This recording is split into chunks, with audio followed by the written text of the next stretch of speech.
Welcome to the beautiful IDS conference room. We are two-thirds of the paper boys. I'm Alden Woods. This is Sam Beishuizen. We're missing Evan Hooper. He's off doing other newspaper stuff, which is probably very important, and it's very responsible. I'm sure it is. So we're coming here on what is the weirdest day I can remember in my 21 years of being an IU basketball fan / reporter / whatever. So if you missed it, here's the recap of the last few days. Saturday morning, Friday night, Halloween evening, Emmett Holt and Devin Davis were involved in an altercation on 17th and Indiana Street, where they had both been drinking. Neither one were impaired. So Emmett Holt is driving, drops Devin Davis off. Davis gets out of the car, walks back onto 17th Street, where Emmett drives through and accidentally hits him with his car. Devin suffers a head injury, is taken to IU Health Bloomington Hospital, where he is in serious condition and remains in serious condition right now. Emmett Holt was suspended for 4 games for his role in that. And then tonight, as I'm sitting in the Holiday Inn waiting for Tom Crean to come in for his radio show, Jeff Goodman of ESPN.com reports that Troy Williams and Stanford Robinson have been suspended for failing a drug test. So really the program kind of collapsed today, you could say. That's basically what happened. Yes. You mentioned it. This might be one of the most surreal, crazy, hectic, defining. It's just so many adjectives you can use since possibly with the IU basketball since Calvin Sampson got fired. The days for me that really stick out in my mind, as I grew up an IU basketball Yes, fan. you did. My whole family went to Indiana. So the days that really stick out for me in my mind, the day Bob Knight got fired, Yes. and there were riots on campus. Yes. The day we beat Duke in 2002, and we played an NCAA championship game that year. Yes. The day Calvin Sampson was fired, Yep. and we found out about all that. The day Cody Zeller signed, and this day. And the Kentucky game. And this day. This is honestly... It's up there. This is in that conversation. It's one of the most surreal things I've ever seen. So the damage right now for Indiana, you have one player laying in a hospital bed. His condition is still listed as serious. There has been no official revelation of what his medical condition is. Crean said today that he had an up and down day. After yesterday, he had a good day. He was alert. His extremities were working. He had good speech and good memory. We're not entirely sure what happened today, if he improved or he declined. He could have declined. We don't know. We don't know. That is an issue for Devin's family, and all our best goes out to them, obviously. So for that incident, Emmett Holt has been suspended for 4 games. Troy Williams and Stanford Robinson were both suspended for 4 games. And then we also found out today that Max Hotzel was injured in practice for trying to dunk on Hunter Perea. Bad idea. It just looks like a bad idea. He's so big. And then also Jeremiah April has not yet practiced with the team.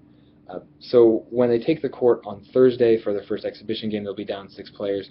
Obviously, I haven't even given any thought to any on-court issues. Have you?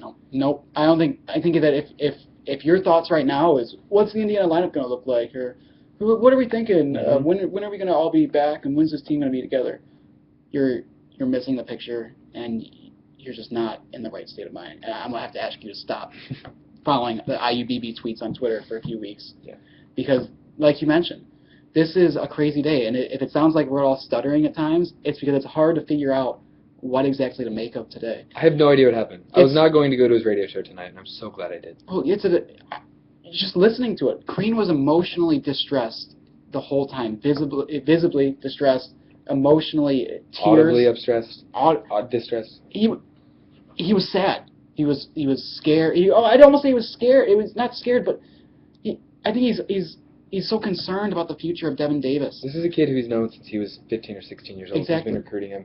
He's been his second father. He's been his father on campus for the last 2 years. Yes, that's exactly it. Is Tom Crean, as a basketball coach, when you have kids, Devin Davis is a 19-year-old kid. Mm-hmm. Emmett Holt is an 18-year-old kid. Mm-hmm. They're kids. They have been away from home for, in Davis's case, a year and a half, maybe not even. Yeah. Emmett Holt. Last week of August. 2 months. Yes. These are kids that they go to Tom Crean, and Tom Crean serves as a father figure. Tom Crean is very obvious in is showing his preferences, his religious beliefs. He's a family man. Mm-hmm. He's very family oriented, and this team, Tom Crean, is his family. These players are his children. They're his kids. He loves them. He'll tell you that. He loves them. Mm-hmm. And when one of your players gets so seriously hurt like that, it's the same reaction or similar reaction that my father would have if I was hurt, if my parents, Mm-hmm. if I was injured. Yeah, absolutely. Tom Crean feels that sadness and that concern, and he wants him to be better. And what makes it worse, as if it could be worse, is that the player that hurt his son was also his son. Emmett Holt was driving the car that hit Devin Davis and has sent him to the hospital, where his health, he's fighting for his health. He's fighting just to have better days. That's what he's doing. Every day is a fight to have a better day. And as Tom Crean, he mentioned it all day. It's a sad time. It's a bad time, and the entire team is feeling it. The entire team is together in this. The Davis family, Devin Davis Sr. has been at practice. I think that's what hits home. Is Devin Davis Sr. is at practice. He's with these teammates. He's with these kids as a sort of solace. It's consolation. It shows how much this team means to not even just Devin's father, his family. He's part of this. It's so much bigger than just a basketball team. It's a community. And I think that's what people like about IU men's basketball. But it makes a situation like today, or like yesterday, like Saturday night, that much more impactful. Yeah. And that much just chaotic. IU basketball likes to describe themselves as a family, including the fans, former players, managers, everybody on staff who's been involved with it. I don't think we count. I don't think you're my family. That I want to. Okay, I don't have candy strips yet. One of these. We're getting there though. Give it 10 years, and we'll have a media candy stripe. Anyway, throughout the day, we saw. You heard Dan Dockich on his radio show today. Epic rant. Former player, one IU great player, also was a coach. Epic rant about how Crean is losing control of the program, how IU basketball stands for more than this. And then as soon as news about Troy Williams and Stanford Robinson broke, Twitter exploded, but there were also so many tweets from former players, people formerly associated with the program. I don't remember all of them, but I know I saw Cody Zeller, Jordan Holes, Elston, Derek Elston, Verdell Jones III, and these are guys who were there when it was nothing. Yeah. Cody Zeller wasn't. Cody Zeller was somebody who made it something, but these are guys who saw Indiana basketball when it was literally at the worst it's ever been. They won six. Verdell Jones has been through a season where he won six games in an Indiana uniform, and all of those guys, while IU was bad, they didn't make the tournament. They didn't win any Big Ten championships. But they carry themselves on the court and off the court with, I hate the word, but class. They take so much pride in this program. They have so much pride in wearing Indiana on the front of their jerseys. Your name doesn't go on the back of your jersey when you play in Indiana. No, it doesn't. And to me, it's so... It's something I can't totally relate to because we don't have this experience. Mm-hmm. We don't. No. I don't think very many people can feel the connection that they feel to Indiana basketball. For them to all take time and to be listening to what was happening, or at least following the tweets, to have reactions. Derek Elston's in Portugal. And he knows what's going on. Verdell Jones is in Japan. It's 12 hours different. But they care. It was 8 in the morning. They care so much about this program because they care about who's representing Indiana still. They know it's an extended family. They are still connected to this team. Yeah. Everybody that's ever been associated with Indiana basketball right now is concerned about this. Yeah. They're frightened for it. They're all pulling for Devin Davis, and they all want this program to see better days. Not even on the court. Not even on the court. No, they want the players to be experiencing better days. And I feel like if I'm those guys, I can just see Derek Elston, guys like that, even Zeller. I can see them just sitting there and going, I wish I was there to help these kids, to have some sort of direction. Because it's the first time it happens, it's okay, that happens. That's in February. That's Hunter Mascara-Perea in February with his OWI. The second time it happens, it's okay, we need to make sure that we fix this. That's Yogi Ferrell and Stan. In April, trying to get into sports. They're not 21. Everybody knows they're not 21. And they also have false IDs. I think the third time is the summer, where they put emphasis in it, and nothing goes wrong, but you have emphasis. That's establishing the third time. Yes. Third strike, though, happens Friday night. Or Saturday, whatever. And then fourth strike? Is there a fourth strike? It was today. Today's a fourth strike. Today is a fourth strike. You don't get 4 strikes. Yeah. today is a fourth strike because it just shows, I think, and here's the thing, the fans threw the pitch. The fans threw the pitch. The programs threw the former athletes threw the pitch. Mm-hmm. And Tom Crean stood up for it. He took it. And you mentioned this before. One of the biggest statements he said was that put it on my shoulders. Put it on my shoulders. He's prepared to take this blame, and that is a huge. I hate cliche, but that's a huge can of worms to be opening. You're putting on a burden of a fan base that's more passionate than probably any other fan base. And they're not the biggest Tom Crean fans right now. They're not. That's the thing that we're going to overlook, or that we can't really overlook. But people were upset with Tom Crean. People were putting Tom Crean in the hot seat. I wasn't there yet. I don't know if you were there yet. He had one bad year. It's fine. He had one bad year. It wasn't cause for concern yet. It was getting there. It was developing. But now, I don't think there's a single. I mean, Fred Glass expressed his support with him to Mike Miller, the HT. Yeah. But it's a point where the fans are sick of it. You search Tom Crean's name on Twitter. The fans are very upset, and you can understand why. That's an instant reaction. Let's see how they think next week, next month, 2 months from now. But still, the point is we're having this conversation. Right. You want to talk about suspensions? I want to talk about what you said about the fans are upset. Sure. At his radio show tonight, they do it traditionally. Half an hour is Tom Crean and Don Fisher talking about IU basketball. The second half is fans call in and can talk to Tom Crean and ask him questions and talk about what's going on. Very cool. You knew that was going to go poorly tonight. There was no way that with everything that's happened in the last 3 days, that opening it up to this crazy fan base was going to go well, and it didn't.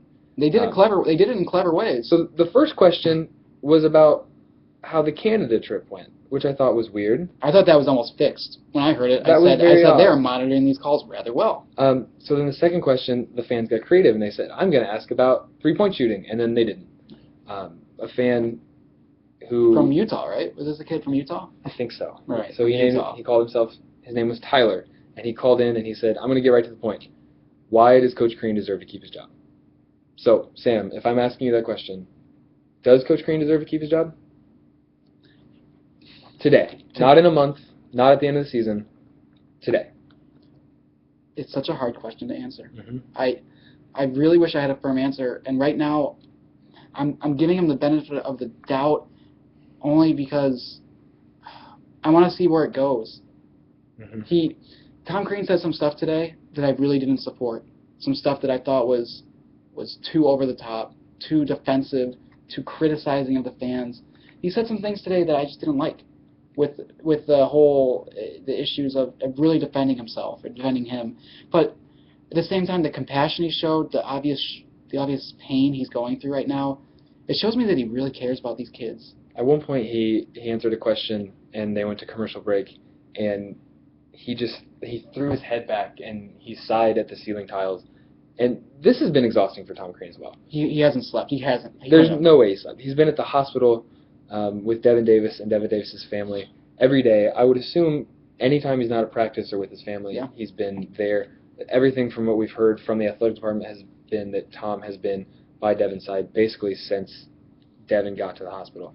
And he even said, we were talking to him a little bit after his radio show tonight, and he said, I got to go see Devin. Yeah. So, that's what makes me support him in a way, because he cares enough about it. And I do think that this is a huge domino that's falling. That the match is lit. You know what I'm saying? It's ready to go, and the buyout doesn't seem too ridiculous. The contract buyout. Not when kids are hurt. Probable, whatever. There's the clause in there. This is probable reason, probable whatever. Something about that. If Indiana has a reason to fire him, they can do it without paying him. I don't think this is it. It's getting pretty close to that reason. We're getting close. We're about one misstep. What do you think? Do you think? I'd love to hear your thoughts on that. Well, I think you have to look at it from multiple ways. You do. Fred Glass, the athletic director, when he came in, IU was still paying 4 football coaches. That's true. When he came in, IU was still... I don't know how it worked with Calvin Sampson. I doubt that IU continued to pay him. No, I don't think... Because that would have been another one of those probable costs. And from people inside of the athletic department, from what I've talked to them about, it's a priority for Fred Glass. He doesn't want to fire coaches that he has to continue to pay. Yeah. And he doesn't want to be a quick trigger, pull the trigger, fire that coach right away, because that's not how you build programs. No, it's not. It doesn't. You can't build consistency like that. So if I'm Fred Glass, keeping that in mind, I want to keep Tom Crean around as long as it's viable. Yeah. And at this point, I think it's viable. It's just pushing it. It's very close. If it comes out tomorrow that another player, if it comes out in the next month that another player fails a drug test, another player tries to get into Kilroy Sports, which still makes no sense. I don't even want to go. I'm 21. I don't want to go. Then it's a problem.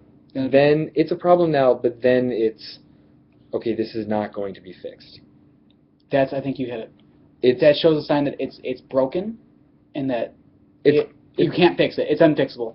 It's clearly broken right now. You have 3 players suspended, and 1 player lying in a hospital bed. There's a problem. There's something going on. We're 3 days from the season, and we're 16 minutes into this video, and we haven't talked about a game on Thursday. We're not going to. We're not going to. I haven't begun to give any thought to playing Northwood on Thursday, and I can't imagine Tom Crean is giving it that much thought either. There will not be very many. There's not going to be film sessions at Northwood anytime soon. No.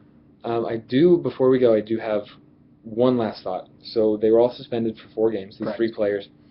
Those suspensions do include the 2 exhibition games, which is Thursday against Northwood, and then Saturday, Tuesday. I'm not sure. See, I'm not thinking about basketball at all. Against UIndy. So essentially, they are 2-game suspensions. Yes. And here's where my problem lies in these suspensions. The standard suspension for these kind of offenses is 3 games. Yes. In his radio show tonight, Tom Crean said that he got visibly worked up and agitated, and he was almost yelling. He wasn't yelling at anybody in particular. He was yelling about how this can't happen, and we can't do things, and he's not afraid to lay the discipline, and he's not afraid to punish his players for doing things that are stupid. They're flat out stupid. So what does he do? He suspends guys who should be suspended for 3 games for effectively 2 regular season games. Yeah. For my money, those are joke suspensions, especially if you're going to talk about everything that you're doing to fix this situation, to teach your players that he said twice tonight that being a student athlete and being a college basketball player at IU is nothing like being a student at Indiana. Right. Their lives, they're 19-year-old kids. They gotta grow up fast. You're 20, I'm 21. There are players who are 20 and 21. But their lives are so different than our lives. Completely. Everybody knows who they are. They're celebrities. They are. That's what they are. They are. If IU is a little world of 42,000 18 to 23-year-olds, which is terrifying in thought, these are the celebrities. Yeah. And I honestly, Tom Crean probably holds the most power of anybody on this campus. Mm-hmm. He definitely holds the most influence and is the most recognizable name on this campus at this point. That is not a stance, Coach. That is not discipline. That is not going above and beyond normal suspensions. As you said, that is not fixing it. There's a problem with your program. There's a problem with, I don't think your players really care if they make you mad or if they upset you. They obviously don't care if they upset the fans. They obviously don't care if they disappoint themselves. There's a problem in your program, and suspending guys for 2 games that are meaningless games. They're playing Mississippi Valley State and I believe Texas Southern. I don't think Troy Williams cares that much if he misses those 2 games. No, I don't think the suspensions. I think 4 games. We talked about a little bit before this. 4 games in my mind were enough for Troy and for Stan. Stanford. I feel like, because we don't know the full context of it, and we don't know drugs. Okay, we'll assume drugs. Because that's what good went. This is not Stanford's first issue, though. It's not. That's what's so difficult with it. This is not his first issue in the offseason. And you're so right. With Stan, it's almost I'm running out of intolerance for Stan. Troy, I give the benefit of the doubt. I don't think Troy and Stan's suspension should be the same. I think Stan should have a bigger sit down than Troy. So I think almost here in my mind, probably I would have suspended Troy for 4 games, even if it was 4 real games. I'm okay with that. 4 real games. Yeah. Stan probably would have been 8. What do you do with Emmett? You don't let him play the rest of the year. Okay. You don't let him play the rest of the year. He's already 18. He came here a year early. He could have gone to prep school, decided not to. Redshirt him. Let him learn from the team. Let him practice. Let him do everything, grow. He probably wasn't going to see the court all that much this year, where it would have been a major downfall. He might have. I don't know. It's hard to tell with that front court depth. Devin Davis is out now. Now for the foreseeable future, we don't know if Devin Davis is going to play this year, going to play again. We don't know anything about his situation. He could play in 2 weeks. We don't know. But if Devin Davis is out, Emmett Holt becomes your backup center. I can't see him. I can't see why you can play him and you can't play him while Devin Davis is in the hospital or while Devin Davis is in recovery. You have to sit out the rest of the year. If I'm making the decisions, Emmett Holt doesn't touch a basketball court until Devin Davis touches a basketball court. I like that. Because it very well could be the same amount of time. It's almost like when you get in a fight in a game and you injure somebody. You injure an opponent. If you punch an opponent and that opponent breaks his jaw and can't play for 7 games, he or she be suspended 7 games. It's an eye for an eye, but in a fair way. Yes. There's no way. I can't imagine having Emmett Holt. If I'm Emmett Holt, I cannot take the court, play basketball. Basketball is a fun game. It's a child's game. I can't take that basketball and dribble that ball and score the points and have fun. Basketball is fun. Knowing that a dear friend, teammate, somebody I probably love is in the hospital and I'm the one to blame. I'm at least partially to blame. We can't blame him entirely. We don't know. Devin did walk out. Devin walked out in front of the car. Walked out into the street. According to the police report. So we don't know who's to blame. But in the back of my head, if I'm Emmett Holt, I'm still thinking, I was at the wheel, my car hit him, I can't play with that. You know what the biggest thing for me would be is, if Emmett Holt plays this year, and he becomes the backup center because Devin can't play, he took Devin's spot.